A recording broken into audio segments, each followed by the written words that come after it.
Welcome, everybody. Thank you so much for having us and hosting Dr. Shiva in Springfield. We are honored to be here. We're honored to be here with you. Thank you for your support of Dr. Shiva for U.S. Senate. I can see all these great write-in signs. You guys are already on top of it. That's great. I just want to introduce, we're going to have Dr. Shiva's going to come up in a minute and just say a few words and do some Q&A. And first we're going to have John Medlar come up and speak. So John, I'd like to welcome you. Thank you, Michelle. So,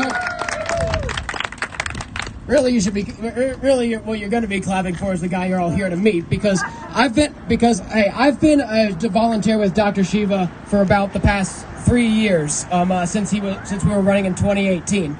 And let me tell you, this guy is, I literally don't know how he does it, because he drives his volunteers insanely hard because of the message is so inspirational, but he works 10 times harder than any one of us, and I've seen it personally day in and day out. So all of you people here today, you're in for such a treat, and we really need we really could use a treat right now, because I'll tell you, I'm freaking pissed at the situation that we've been handed to by the Republican establishment. I mean, we knew these guys were dirty, but man, all the corruption that we uncovered with this campaign constantly poking the bear, it just brings into focus why this campaign for truth, freedom, and health is so essential, and why it's important to bring together Trumpers and independents and Democrats and working people from all walks of life into full-scale political rebellion against this corruption. Unfortunately, we've got a man that has been fighting that fight for his entire life, never forgotten where he came from, busting his butt, and he's with us right here today, Dr. Shiva Ayyadurai! All right, thank you, everyone. Everyone's here from what? Chicopee? Let's take the towns. Chicopee, Wilbraham, Northampton, Holyoke, Munson, Auburn, Hampton, Emers. What is that? Princeton, Southampton, New York, Southwick, Springfield, Maine. Anyone else? West Springfield, South Hadley. Do we miss anyone? All right. The reason that's important is we've come here now, I think this is our 6th time. The typical quote-unquote politicians, they don't travel outside of the 495 Beltway, right? Because they essentially want to stay and focus on a finite set of people because they can control the voting process, and they don't really care about working people west of 495, be it Central Mass or be it in Springfield. And these are essentially where the hardworking people of Massachusetts are. It's fundamentally the forgotten people in many ways that those politicians don't care about. But we've been out here, this is our 6th time, and we'll keep coming back here over and over and over again. So I'm really happy to be back here. I think one of the important things we need to recognize in Franklin County, I don't know if you know this fact, we won. Franklin County, we won. It was the only county we won. Why? Because all the 70 to 80% of the towns are hand-counted votes. Hand to them, a human being looks at it, and a human being says, and I believe 2 people have to verify it. 1 vote for Shiva, 1 vote for Doofus, 1 vote for Shiva, 3 votes for so on, okay? But in Franklin County, we won by 6 points. In every other county where they used the machine hand-counted votes, we lost by 20 points consistently. 60-40, 60-40, 60-40. And as I've mentioned, this guy who wasn't out here, couldn't even get maybe 2 people out, very much like Joe Biden, right? Last time we were in Chicopee, 300 people were in that parking lot at 7 p.m. And the people that came to support us, and actually the fiber of our movement, are working people. Everyone here works for a living. Exactly. Everyone has a job. People work very hard. We pay taxes. We believe in the principles of this country. We don't cheat. We don't lie like those guys. And that's who supported this campaign. And that's what scared them so much that they had to go do election fraud. That's what happened. So 60-40, this guy, no campaign signs, no bumper stickers, no real donations, no organization, no support, no volunteers. Never. Can you say that again? Come over here. Come over here and say what you just said. And this is what we keep hearing. I've never heard of him. How many people heard of this guy? What's his name? Exactly. I was just driving. I was crossing the intersection to come over here in Belmont, and a woman walks by and she goes, thumbs up. And I rolled down the window. She goes, I voted for you. I said, we're running again. Election fraud took place. And the first thing out of her mouth, she goes, I'm voting. But she goes, publicize it to everyone. And I can't tell you how many people keep saying that. Who was this guy? Never heard of him. He was nowhere there to be found. This is what you find in third world countries where the Chinese Communist Party or the existing, fascist party finds some idiot to run who's basically will be their puppet, right? That's what happened in Massachusetts. No one heard about this guy. Nobody. Nobody heard of him. And that's where you start finding one of the biggest symptoms of the election fraud that we uncovered. So we're not walking away. Michelle said something interesting this morning. She goes, the problem they have is 99% of the candidates that have endured election fraud, they go, oh, well, I guess I lost. They go to a serious depression. They make it all about themselves because their goal was not to win for working people. It was about getting a position. You see what I'm saying? So they had the wrong goal in mind. Our goal is to win for working people. That's what this is about, right? It's about us. It's not about an individual like me or someone else. And part of this movement is we're going step by step by step, how much ever time it takes, and we're educating people. And we're educating people on the principles of truth, freedom, and health. That's what we're educating people on. So we poked the bear hard. We stabbed them really hard. By all those people that came out to vote for us, we were headed for a landslide victory. And the only thing that they could do was to cheat, because that's how they've been running all of us. They don't care about the fact that we pay taxes, we work hard, we want the right things. What they've been doing is cheating. Cheating by taking money away from us. They cheat by imposing taxes on us. One rule for us and another rule for them. And that's what this election fraud's about.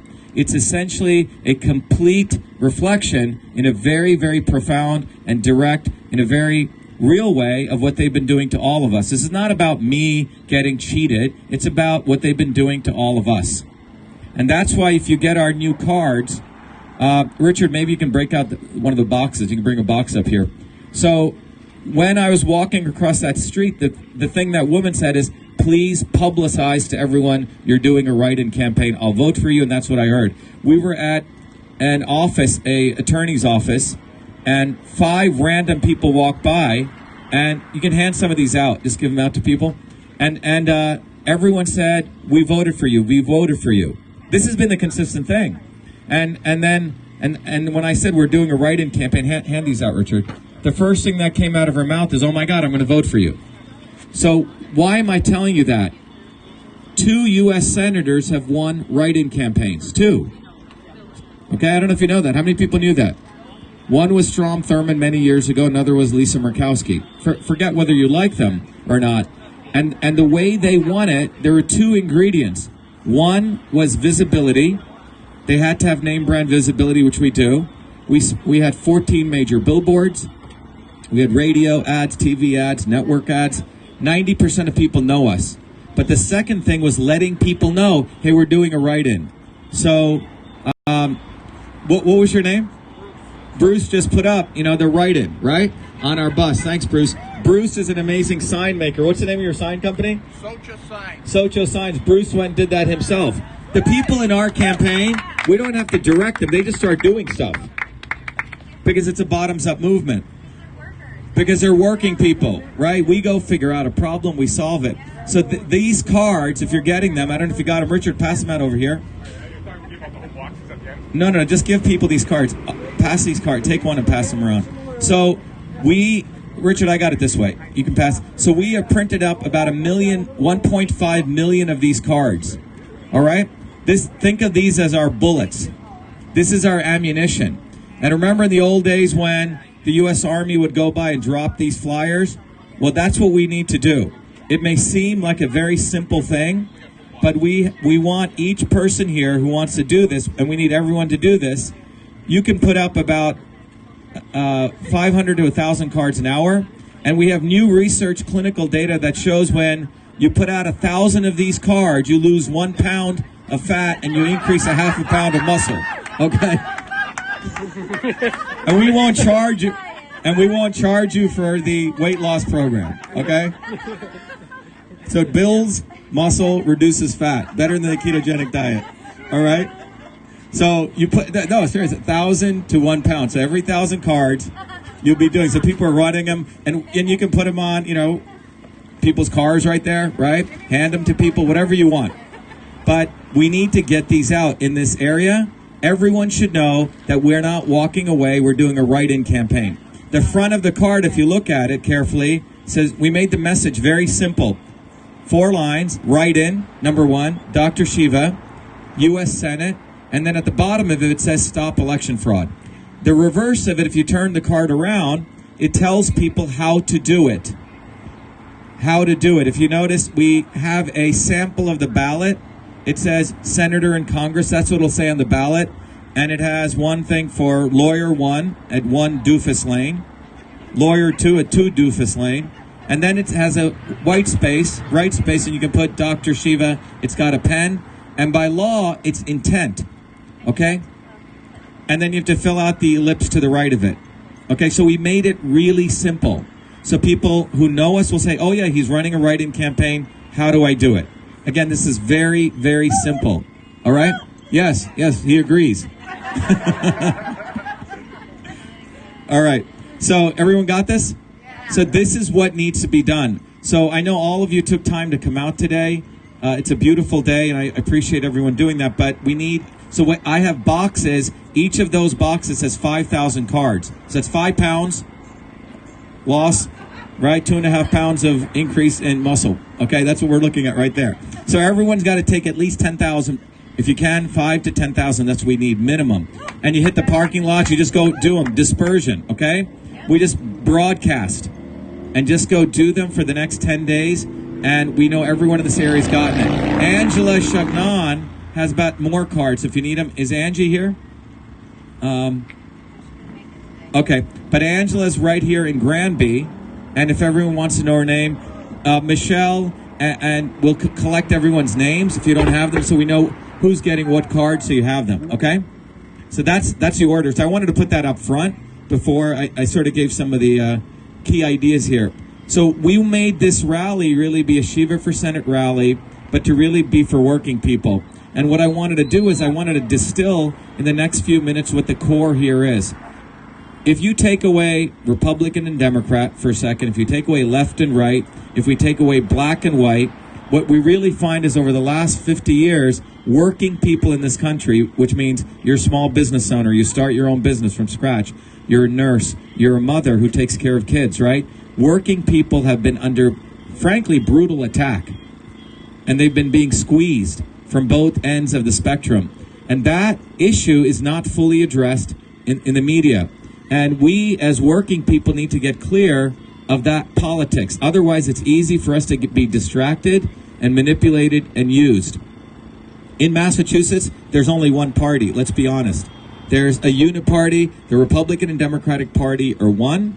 We may be lowercase d Democrats, lowercase Republicans, lowercase unenrolled if you're a working person. We share more in common than the Republican Party establishment of the Massachusetts GOP, whose chairman, by the way, didn't even want a Trump sign on his lawn. He said, get that freaking thing off my lawn. And today he wears a hat because he needs funding from leveraging the president's campaign. Charlie Baker, quote-unquote Republican, attacked the president. Right? On TV, he said, oh, if he won't step out of office, the election is over. But he wasn't just referring to Trump. He was referring to us because we're the ones who filed a FOIA starting to expose the fraud. So when he got on TV that day and he said, when an election is over, the people have spoken. Well, he was really saying that about us. And Charlie Baker's a guy who's destroyed any Republican who comes bottoms up.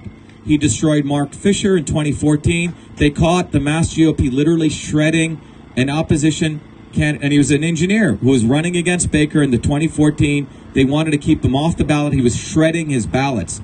Fisher sued the Mass GOP. He won the right to go to court, and then they settled out of court. And they've done this so it's the Republicans who attack other Republicans. This is a fact, because they don't want anyone to perturb the alliance between the Republicans and Democrats. All right? That's what we got to remember. So that's like the first lesson. It's not like I'm a Republican and I'm a Democrat. Remember, President Trump was neither a Republican or a Democrat. He used to make fun of Republicans. I mean, the Democrats use that ad, but it's still true. He was someone who came from a background of recognizing that this country was attacked from China, that this country was basically destroying itself by outsourcing all of its manufacturing, that China was stealing intellectual property, and he knew there was going to be a massive failure in this economy because it was an attack on working people. So the two things he was attempting to do was to bring back manufacturing, and he was trying to stop the stealing of China stealing our intellectual property, which are what really support wealth creation in this country. And for that, the globalists with China retaliated. That's what we're witnessing right now. China is, whether you want to really hear this or not, is colonizing the United States. That's what's going on. And I've studied the history of colonization. First, the colonizer comes to be your friend, right? Look at India. First, the British came saying, hey, we want to just trade with you. Then they got rid of middlemen, and then they became what was called, they started saying, look, let's outsource stuff. So in India, the British outsourced all of Indian manufacturing to Britain, and they cut the thumbs off weavers, for example. In the United States, it was a little bit different. China outsourced manufacturing to China. And then the third phase of it is total occupation by using, it's not direct. The British in India never used, they didn't fully come in there, they used other Indian sellouts. Okay? In the United States, that's what they're doing. They're buying politicians, they're buying university professors, and basically you're seeing the colonization of the United States take place. And when you destroy the economy, you can then come buy U.S. assets at a penny on the dollar. That's what's going on. And I think last time I was here in Springfield, Richard, we went to that place in Springfield, right? Here where the Chinese Communist Party or company has been outsourced the right to make trains here in Massachusetts. It's a big facility there, and the Chinese Communist Party's flag flies, almost looked like it was flying above the U.S. flag. So that's what's happening.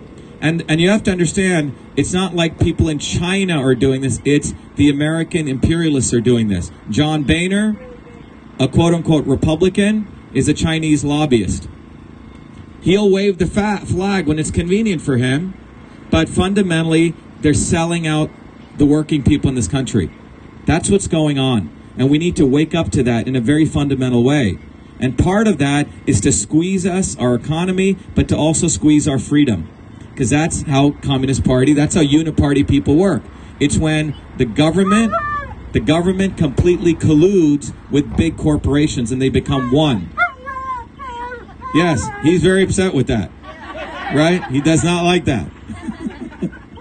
Yes. Yeah, he wants that to end. All right. Michelle, there's a puppy over there. So anyway, yeah.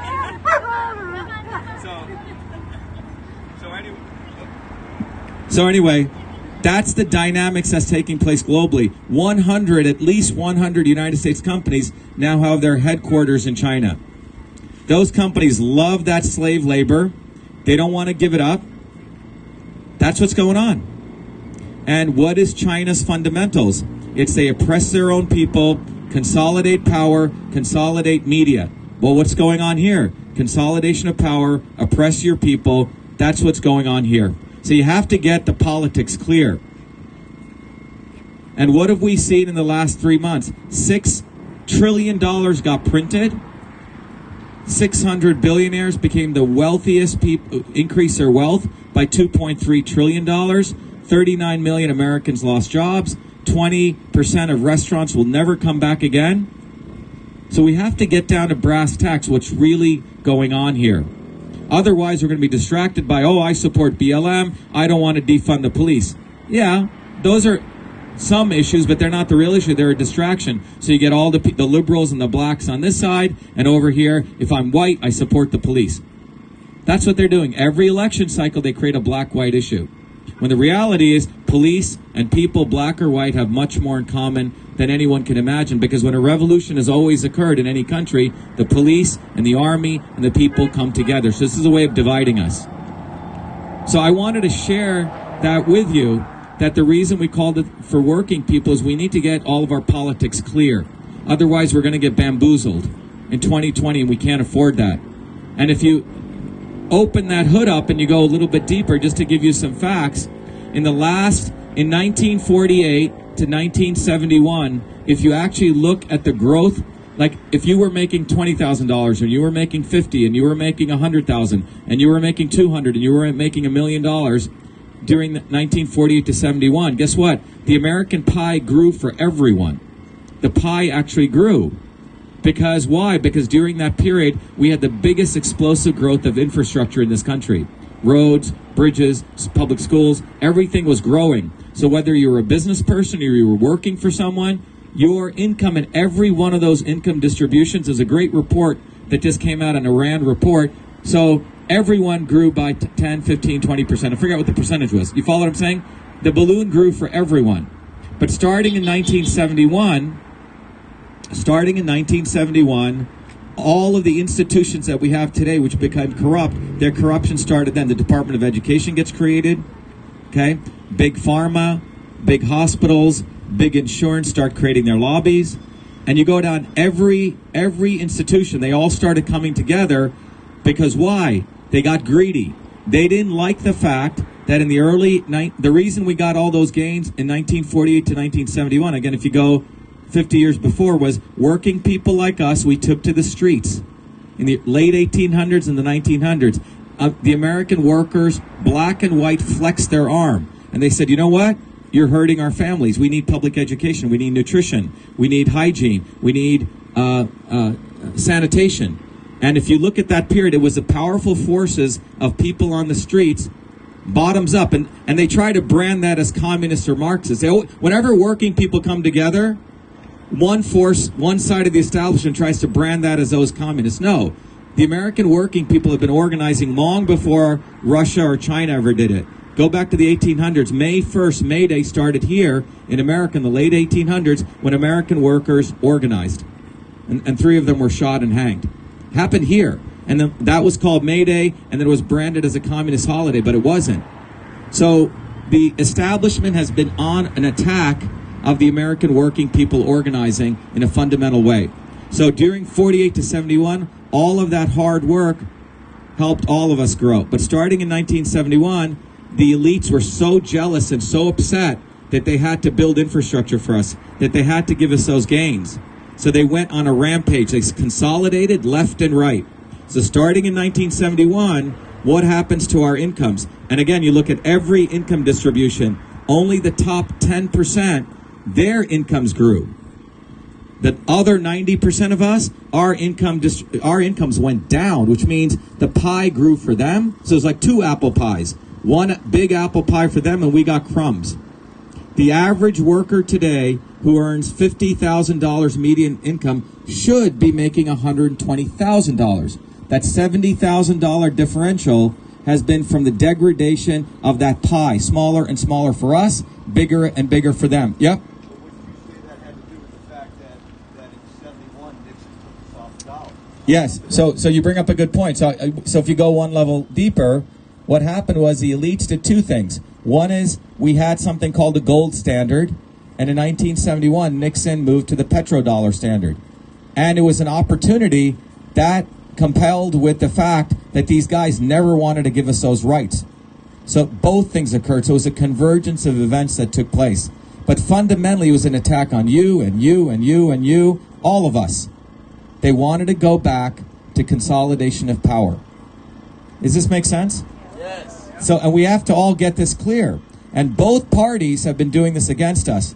And I'll give you a very, very powerful example of this in one example. So they do horse trading. These guys are lawyers. You know, it's like trying to get a criminal off crime. Okay, I'll give you this, you give me that. So go back to 2012. when Obamacare took place, how did Obama get this through? How did he get it through?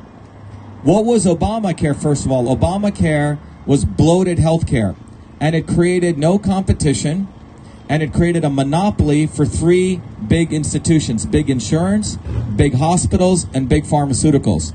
That's what it did. You had to buy insurance, forced to buy insurance, and what it did was enable a 5-cent aspirin to be sold for $50 in the emergency room. You talk to friends of mine who are surgeons. You know, the procedure is only like $2,000. When they actually get the bill, it's $200,000.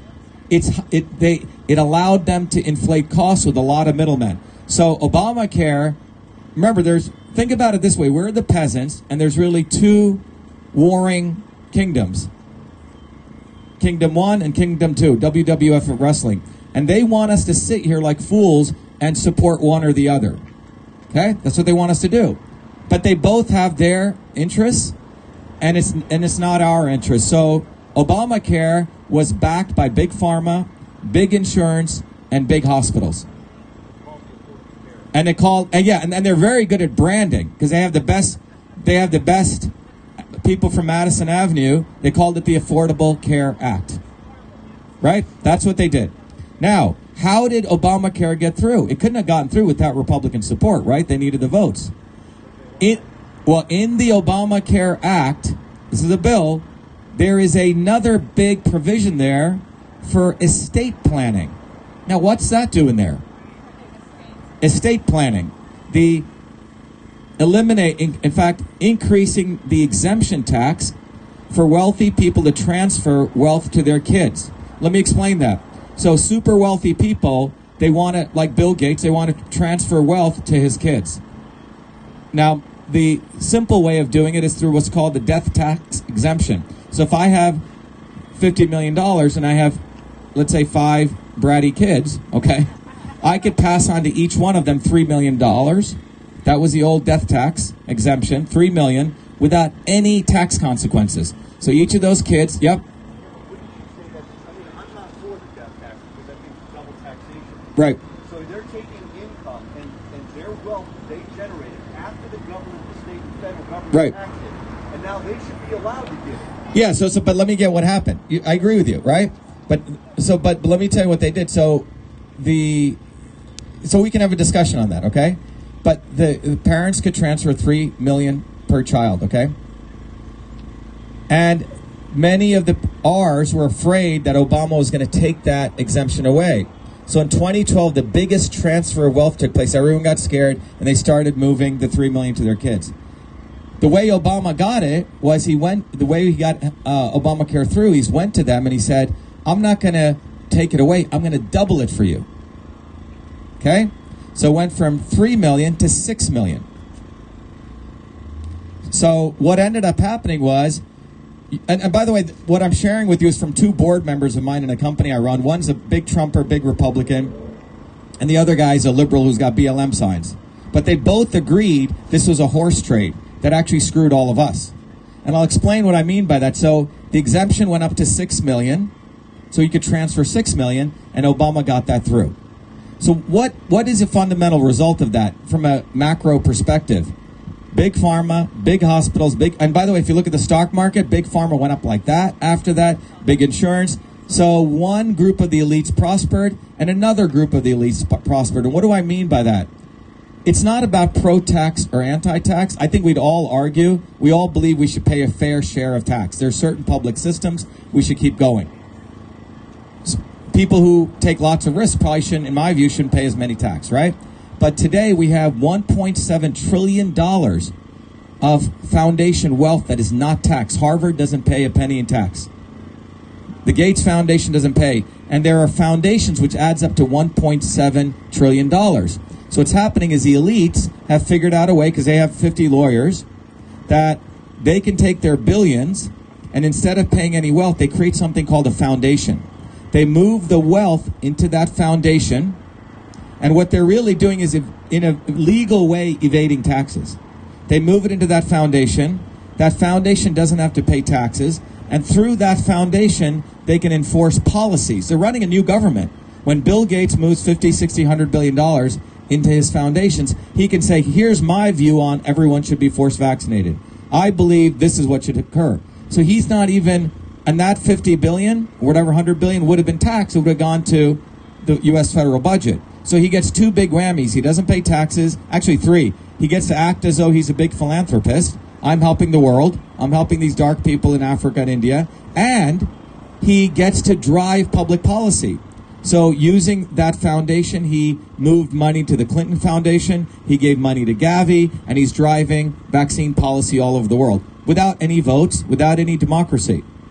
Mark Zuckerberg's doing the same thing, Clinton Global Initiative. So even though I run businesses and I don't believe we should tax, but I believe those people should be taxed. I think Harvard University, by the way, in Massachusetts, now recently they paid a little bit of a tax, but they take all of they get grant funding from us, grant funding, then they get federal funding, and they use all of that money, and then they get funding from their tuition, and they put it into investments in what's called a hedge fund. They have a $50 billion hedge fund.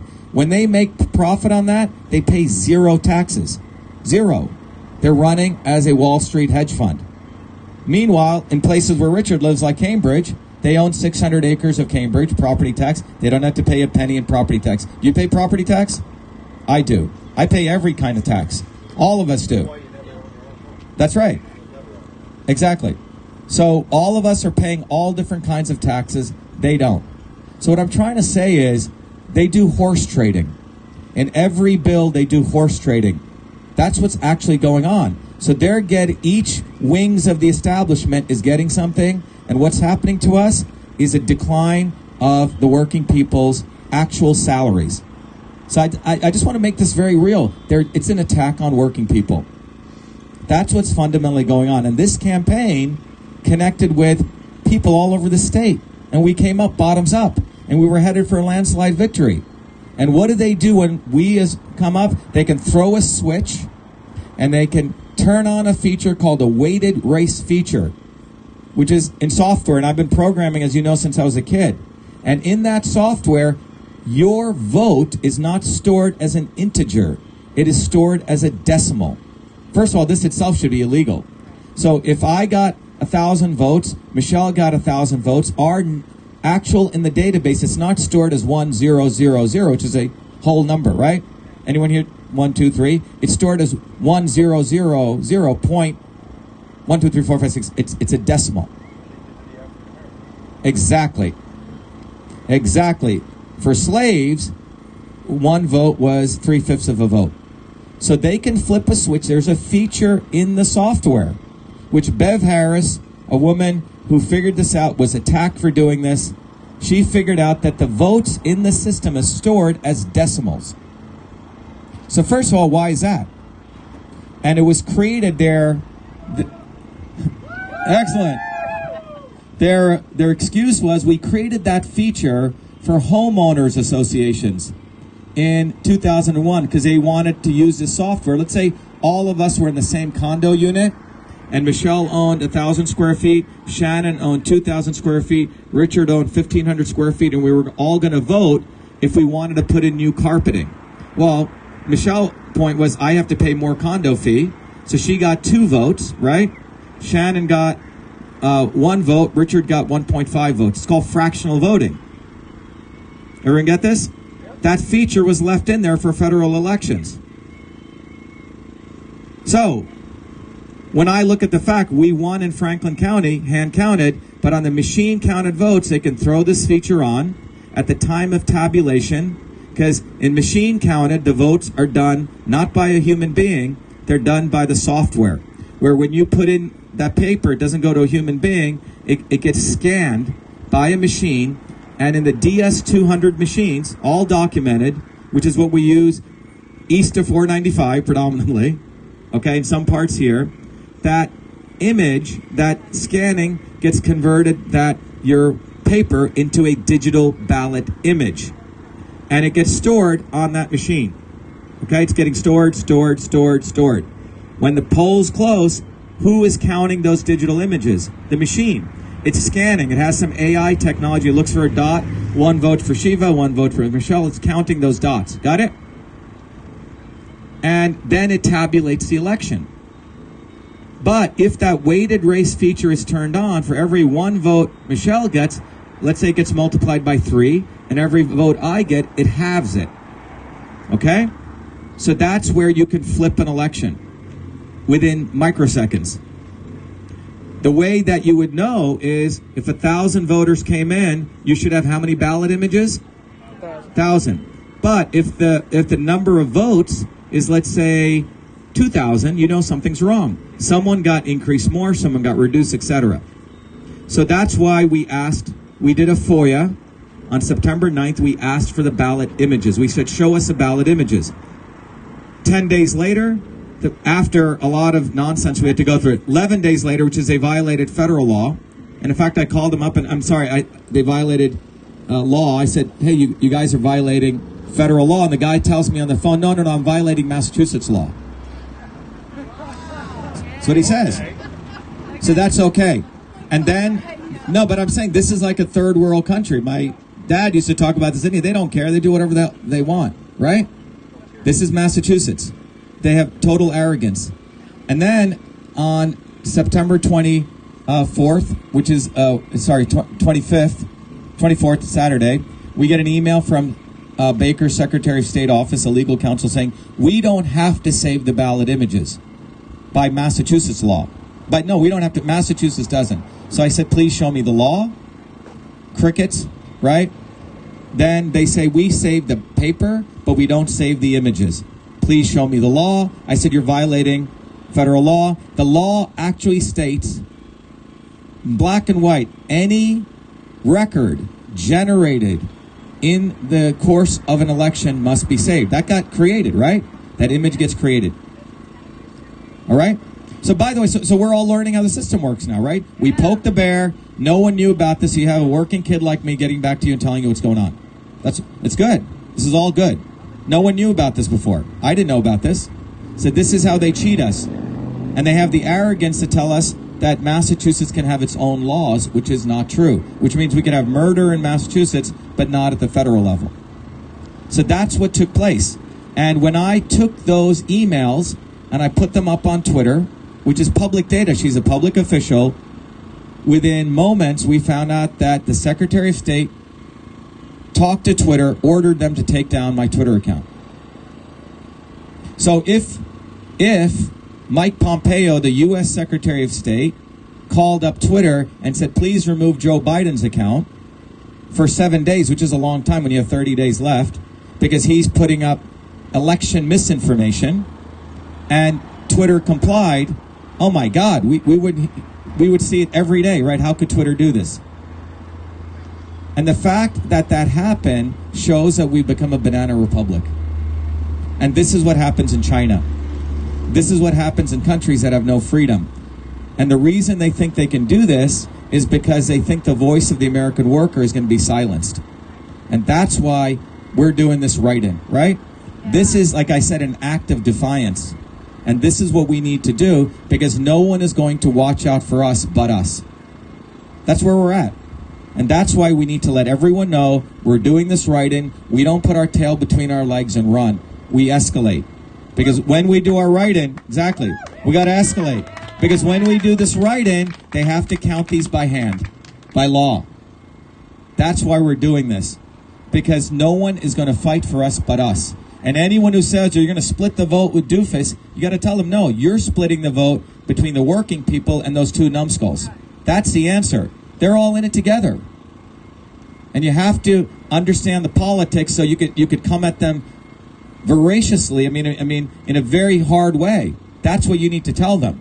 Because all these little numbskull politicians who still bow down to the mass GOP, they're selling out working people because they want a position in government. We don't want a position. We want to win for one of us representing us. That's what this is about. And that's what scared them, that the Secretary of State had to call Twitter. That's what scared them, they had to throw a switch. So we should all be proud of that. We should be proud that we put so much fear into them. So we should not take this as a defeat. We should take it as a big victory, that they're afraid of us coming together like this on a Sunday in a parking lot to hold a meeting like this. They don't do that. What do? They do backroom deals. Shannon knows this. Richard knows this. Some other people know. Pamela knows this. The whole forced vaccination movement, the medical freedom movement, has been overtaken by the likes of Robert Kennedy Jr., who's been misleading the entire movement. He doesn't want. Now they're starting to do protests, not because they want to do protests, but because they want to mislead people. And this has occurred in history before. So, and it's done by a lot of very wealthy people who this issue of forced vaccine is their little issue for them. It has nothing to do with a bottoms-up movement. So that's why our election, I think, is the tip of the spear of something that's pretty amazing. So every one of you here should be honored for yourself because you're standing up. This is not about, exactly. Everyone here should be honored for what you're doing because we're starting to relearn what American workers did in the 1800s and 1900s. We're learning how to fight. There's no one going to come from above and do this, guys. We have to do it. Seriously. There's no, we have to do it, and then God watches, and if you work hard, He's going to support you. But we have to do this. Yep. After you win, how do we keep this going? So the common person. Yeah. So the question is, after we win, how do we keep this going? The bottom line is, when we started this movement, the T-shirts say truth, freedom, and health. And the bottom line of this movement is to start creating what I want to do. I'm only going to do one term. Why? Because in those 6 years, I already have programs, but we want to educate young people in political theory. We need to renew a political movement, so all of us start running for these offices. For, again, one term, in and out, in and out, in and out, right? That's what we need. That's the legacy that anyone should want to leave, not being in there like Markey for 47 years, right? Not being the Kennedys, being a dynasty. That's right. All right. So that's what we want to do, but it's a good question. We have to start asking, I talked yesterday, we come into this world naked, and then we leave with nothing. And you have to really take that you have to reflect on that. So what is it that you do between that very short period of what we call human life? The idea is to leave something better behind. Well, the idea to leave something better behind is ideas, right? A different way of thinking. So why not go for all of it? Why are we compromising our principles in even one iota? Because the more we demand of the richest values, it leaves better for our kids, right?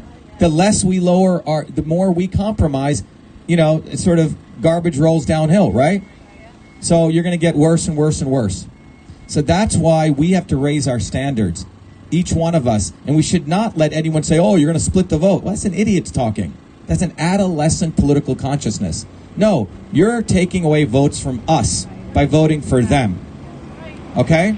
That's why we got to I'm telling you, we won this on a landslide. We got to win this by letting everyone know. And if you go around, you will see so many people said they voted for us. They voted for you. We never heard of this guy, right? You never heard of him? You never heard of him? No one heard of him here. That's what we just talked about. So he's an amazing marketing genius. It's a new form of marketing, invisible marketing. Right? No one even know what he looks like. Okay? That's why this is such an awesome opportunity for us. Because when we poke the bear of the establishment, we've exposed something so egregious that it's our responsibility to talk about this. Because they want us to say, oh, we lost. No, we didn't lose. We won. We won because we're doing a write-in campaign and we're exposing them. So you have to define victory on our battleground, not on theirs. Because if you go on their ground, you're going to be doing, antidepressants all day. Okay? And that's what they want us to do. Then it suppresses your immune system and so on. So we have to define our victories based on our battleground. And that's how we keep inspiring ourselves. But to your point, this is a movement. And running for office with one of us in an honest way, in a principled way, exposes them. And that's what this country was supposed to be, on principle. So we walk the walk. We don't walk away, we write in. Okay, that's what we do. That's what we got to do. So what I need everyone to do is, now that everyone's hopefully inspired and excited and angry, we got each of those boxes got 5,000 of these. So everyone here has got to commit to at least committing to losing 10 pounds. Okay? And building 5 pounds of muscle, because that's what that 1,000, right, Ted? Ted knows that 1,000 of these cards. Ted's been on the weight loss program, increased muscle, everything. But we need everyone to do that. We need to plaster this place everywhere. One of our volunteers was putting this on Newbury Street, and the cards were on the ground, and some random guy said, I was on Newbury Street, I saw your card, and he came to our rally, and then he took 10,000 cards. So even if it goes on the ground, it's okay. Right? Don't worry about that. It's okay. Because someone will see it. And we need to be ubiquitous so everyone knows we're doing this Right In campaign. And we made it easy because we know we're all working people. Anyone can take this, put it on a car, give it to someone, and move. So we made it easy because we don't have time to be political hacks. We got to find efficient ways. So that's what we need people to do. Remember, this is about truth, freedom, and health. Truth, freedom, and health. Truth, freedom, and health. Truth, freedom, and health. Truth, freedom, and health. Truth, freedom, and health. Truth, freedom, and health. Truth, freedom, and health. Truth, freedom, and health. Truth, freedom, and health. Truth, freedom, and health. That's what this is about. They attack our freedom, we redouble. They attack truth, we redouble. They attack our health, we redouble. We don't back away. That's what we need to do. Robin, do you want to say any last words? I would just like to say... Come on up here. Yeah. I don't know if people know, Robin is a foot I'm a foot and ankle surgeon. Foot and ankle surgeon from Maine. Okay, so here's someone from Maine who came all the way down here to support our campaign. So I just want to end with Dr. Frost saying a few words. The applause are for all of you guys, and the applause are for all of you guys. I am here simply amazed by the effort that you guys are putting in. So I will do anything and everything. I cannot vote here, but I can certainly pass out cards, and I can certainly be here to support, and I can certainly do phone calls. I'd like to see all of you. You have your vote. Let's get together. There's more of us than them, and I believe that we are way smarter than them, especially with Dr. Shiva in the U.S. Senate. So let's get it done, guys. Let's get it done. Thank you, Robin. So anyway, so everyone make sure, is there any other questions? We can take a Q&A. We're here, yep. Come on up. Why don't you come on up so everyone can hear your question? What's your name? Ron. Ron, go ahead, Ron. You said by voting, they have to, when the write-in vote is, they have to count it. By hand. By law. Yes. They haven't observed the other laws. What's to stop them from violating that? Yeah, great question. So Ron's got a great question. They didn't observe the other laws. What stops them from doing this? Well, they can do anything, right? This is a banana republic. But one of the minor differences thing, Ron, is that a write-in vote has to be hand counted. Okay? They have to take it and they have to count it by a human being. It's not the belief. They can't do the. They can't do this. Well, they do the scanning, but it goes to a human being to count. So they can't fractionalize this vote. It has to be hand counted. So we have a little bit of a better time. And this time, one of the things we're going to do is we want everyone here to be poll watchers, which means you can go into the polling booth and you can observe what they're doing. So yeah, you're right, Ron. They can cheat. But you know what? We're going to be watching them. And if they cheat, we're going to come back at them again. But the point is, what we've created now, Ron, is, I believe, a much more of an awakened electorate. Because if you went to Chennai in India, or if you went to Congo, and if you went to Haiti, and you told the average citizen, oh, our government cheats elections. Yeah, they do. You say that to America. No, they don't. Oh, I don't believe that. We're not a third world country. Right? So if we even do that, we've done Americans a huge service. That's what we want to do. Remember, the biggest revolution is education, awakening people. And they don't want people to be awakened. Okay? So our goal is awakening people. Not just getting a seat there and just sitting there and smoking cigars with these guys and getting their pensions, etc. Our goal is to awaken people.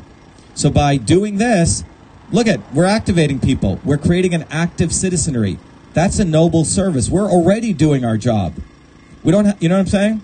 We're already doing our job in the course of this. So please reset your understanding of what victory means. Victory is awakening people. That's what it is. That's our victory.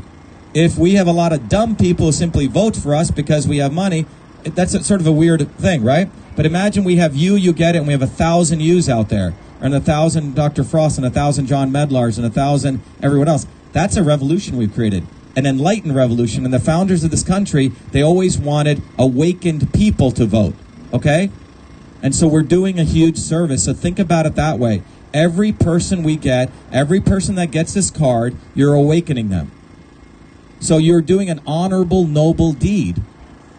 Everyone should be happy with that. Yeah, we're happy. Right? You should be excited about that, right? Reset what your definition is. Yep. No, you can go online and you can sign up to be a poll watcher. Just go to the Secretary of State site, fill in a form, and you get to be an official poll watcher. So you can go in. We should have people inside and outside, both. Yeah, so the question is, should we take pictures of our ballots? Very interesting question. Charlie Baker passed a rule, because it's rules, right, whatever he did, that if you take a picture with your ballot, a selfie, it's illegal. I say violate that. I say do civil disobedience. Do that. That's my view. Okay? Because if they don't take a ballot, if they don't save the ballot images and you can't take a picture, because they don't want you to have any verification. Now, even in places like Venezuela, you have to go on voter ID. They give you a receipt. In America, you don't have to have a voter ID. Anyone can go vote, and you don't get a receipt. It's incredible. First time I voted was for President Trump. And when I went in there, I just walked in, I brought my IDs, my passport, and I was shocked that I didn't need to even prove who I was. 1.3 billion Indians, they all have ID. Yes, 1.3 billion Indians, they have an ID, and when you vote, they put an ink for 24 days, and they give you that ink as a receipt. India has one of the best election systems in the world. America has probably one of the worst. And it's designed that way to screw working people. So when one of us comes from below, they can shut it down. Modi, who's the current Prime Minister of India, he came from bottoms up. Okay? He came from bottoms up. So America has a switch that they can turn off. It's called controlled democracy. That's what I call it. It's controlled democracy. It's democracy as long as you have doofus 1 versus doofus 2. Okay, you can vote for 2 doofi. That's a new word. 2 doofuses, doofi. Okay? Right, but if you vote for one of us, doofis will get together and excommunicate one of us. That's how they have the system set up. Think about it. This is engineered. And so this conversation we're having here should get people really upset. But more importantly, wait a minute. We want election integrity. Those ballot images must be saved. Right? So we're having that. That has not taken place before we did this. Was that ever here? Did anyone talk about this in Massachusetts in the last 100 years? Did anyone? Because you have a guy here who went to MIT, got all those degrees, came from working class backgrounds. As John said, I never forget where I came from. That's why we're doing this. Because if we don't have this, there is no democracy. We have no America. It's all, frankly, BS. Ted, did you have a question? Okay, Ted was waving. By the way, there's Ted and Angela Chagnon. Again, hard-working people who run a great business, a transportation business. Angela's got, what, like 100,000 cards, Angela? Okay, so we got to get all those out. Everyone's got to at least lose the 10-pound program. Yes. Come on over here, yeah. Yeah. Yes, so... Well, someone did that. Some woman went in and she, not our shirt, but she took off her shirt. She went in topless and voted. But anyway, they won't.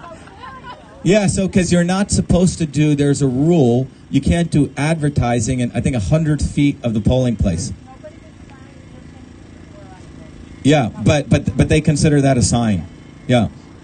Richard went in and he took his shirt off and then he had a big tattoo, Dr.SHIVA. So they didn't know what to do with that. Yeah. Yes, come on up. Are we still trying to hold the state's feet to the fire over this? We are. Yeah, so the question is, are we still trying to hold the state's feet? We're going to be, I can't talk about it right now, but my attorneys are working on 2 different things that we want to do, definitely. Because they violated federal law, right? So, you know, we don't walk away. It's just, in the last 10 days, we've had to learn all this law. And it's hard to find a lawyer in Massachusetts. You can't trust these lawyers. because they won't do stuff because they have some other buddy they owe a favor to. So we've had to go outside of Massachusetts to find the right counselors. You can't trust any lawyer in Massachusetts on this. They'll sell me out. Try Lynn Wood. We can try I Lynn. hear he's pretty good. Yeah. Yeah, we can try him. Anything else? All right. Well, thank you, everyone. Remember, we're honoring ourselves. This is for us. This is for us, okay? We're doing this for us. You're not doing this just to get someone elected. We're doing this bottoms up. So honor yourselves what you're doing. This is work that we're doing, okay? It's not just a hobby. It's part of integrated into your lives. It's not like, oh, I'm doing, for all of them, by the way, it's something else they do. Okay, for us, this is our lives. All right, thank you. So go ahead, Michelle. I just wanted to thank everyone for coming and say, we're voting him in. Dr. Shiva Ayyadurai for U.S. Senate.